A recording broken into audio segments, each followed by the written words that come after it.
I think this is going to be an unprecedented upgrade cycle that we see not just over the next 12 months, but next 18 months. I mean, look, our Taiwan checks now are showing not just stabilization, but what I'd say a slight uptick.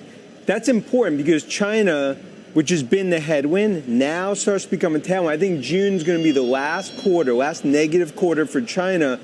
And you look at this, I think it's a get out the popcorn moment because you have 270 million iPhones that haven't been upgraded in 4+ years. And now AI coming to Cupertino. I think we sit here a year from now, and this will be an unprecedented renaissance of growth that we see from Cook and Cupertino. So there you have a respected analyst, Dan Ives, saying iPhone sales are going to go through the roof and therefore the stock's going to explode. But hang on, just back off a moment. Do you not remember all the headlines that iPhone sales are falling, they're collapsing, it's the end of Apple's growth, there is no innovation? And then some people are even saying it's the BlackBerry story. If you remember the BlackBerries, I used to have one of those, it was glorious, and they went up to like, I don't know, massive sales, and then completely collapsed into oblivion, almost went bankrupt and just became an irrelevance. That is what people were predicting a few months ago for iPhone sales. So what's really changed here? Well, the story is this. Everybody bought a new iPhone and a new laptop and a new everything during COVID because we were all working from home and enjoying ourselves and had a bit more money because we weren't wasting it on commuting and lunches out and trying to make ourselves feel better because sitting in a cubicle sucks. And therefore, we bought iPhones. Now, in the last 3 years, iPhones haven't massively changed as a product. Yes, the cameras got better, or they're faster, the screens are a little different, the colors are a bit funkier, but ultimately there has been relatively little innovation. But at the end of the day, when there will be apps, and I have no idea when that's going to be, but when there will be apps that the consumer can use, they're going to want to use it on their phone. And I have a new iPhone, and I know for sure that when all those apps come on, my phone is I'll need a new phone, and I'll need a new iPad, and I'll need a new laptop. And so when the apps show up, the biggest probably beneficiary is going to be Apple because they're going to have a refresh of literally everything that they sell. Now, what Dan Ives is saying is this. One huge number of people, hundreds of million people are sitting on iPhones that are now 4 years old and older. And therefore, those things are falling apart. You know, the cracks in the screens and all that kind of thing, and you're sticking it together with tape. But also, because Apple is including these new AI features and people don't want to be left out, there is now an actual incentive. There is a real innovation that might encourage people to buy new iPhones. And I have talked about this in the past, saying that there is a whole growth cycle, not just according to me, but according to big banks like Goldman Sachs, saying there is a massive replacement cycle kicking in laptops, in phones, in electronics, because people want the AI features. They want the faster GPUs. They want the thing that does everything for them. And that's an innovation we haven't seen in years. So is Apple's misery story over now? Because look at the last earnings. Let me put a chart here on the screen for you that shows you the last quarterly earnings. And what do you see? You see a 10% decline in iPhone sales compared to the same quarter a year before. That's pretty horrible, right? You might think. Now, the number is still $46 billion of iPhone sales. So it's not like no one's buying iPhones. There's still a heck of a lot of people buying iPhones. But a 10% decline in your core product is kind of a disaster. So I've been saying, I think the Apple story is one of moderate growth. I think it's one of monetizing that billion iPhones out there and getting service revenue and subscription revenue from that.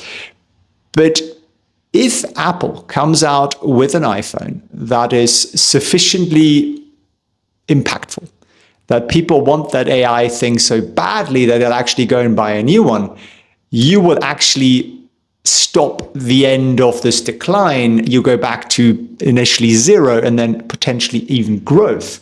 And does that change the story of Apple? Heck yes. it massively improves valuations. And people are going to jump up and down that the second largest stock in the world is now a growth stock once again, because the story of service growth is still there. Because look at their margins. Look at the net profit margin for the last quarter. It was 26%, $23 billion, but it improved by 1%. So 10% less iPhone sales, yet margins improved. Why? Because the service revenue has a higher margin. And all I really care about with the iPhone sales, if you're a long-term Apple investor, is that you want a lot of them out there. You want a lot of people to own iPhones so that they can pay Apple a couple of dollars a month for some sort of subscription service, app, whatever it is. And potentially, AI could offer that. AI could potentially be an offering so good, if they come up with something so amazing like the Copilot of Microsoft's got coming out, that you will pay $10 a month for it, or $19 a month for it, or $5 a month for it, whatever it might be, or you'll put up with ads to get it for free. In either way, Apple is basically the winner here. So how do I play this? Well, okay, I'm at heart an options trader. And you might think, what? It sounds very risky, doesn't it? It's actually the opposite if you understand it. If you want to come and understand it, join me on a live trading session this very Tuesday at 8 p.m. Eastern time at felixfriends.org/training. And I'm running a beginner's session for people who just think, maybe I could make my money work harder for me. If you think that's a possibility, come and join me and I'll explain it to you. Now, when I look at the data, and we use a software called optionswatch.io to do that, and I'll put the chart on the screen here for you. I can buy a very long-term call option, relatively inexpensive. I think it's about $1,600 or so. For me, that's relatively inexpensive. For you, that might be a lot of money, and that's good. I'm not telling you to do this trade. I just want to be transparent here. And all I need is for the stock to go up a little bit, and if it goes up $20 or something, then I'm making about 100% return on that money.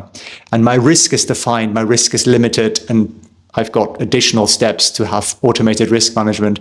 Automated risk management and automated profit taking, that's what I'm all about. So I set up a trade, I forget about it. I never have to look at that chart again. And by doing that, I could potentially really benefit from this uptrend in Apple.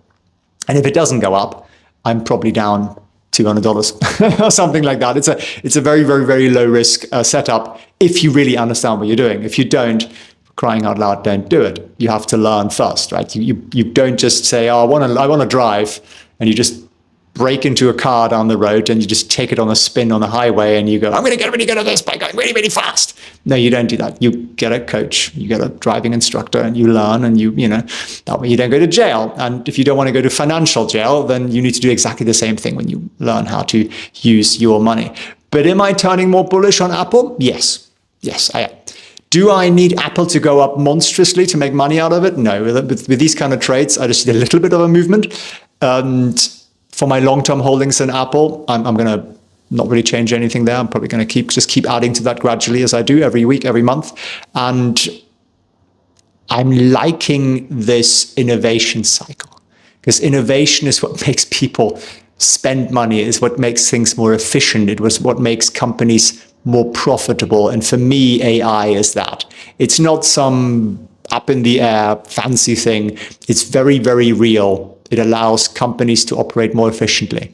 It encourages consumers to buy products that are now significantly better.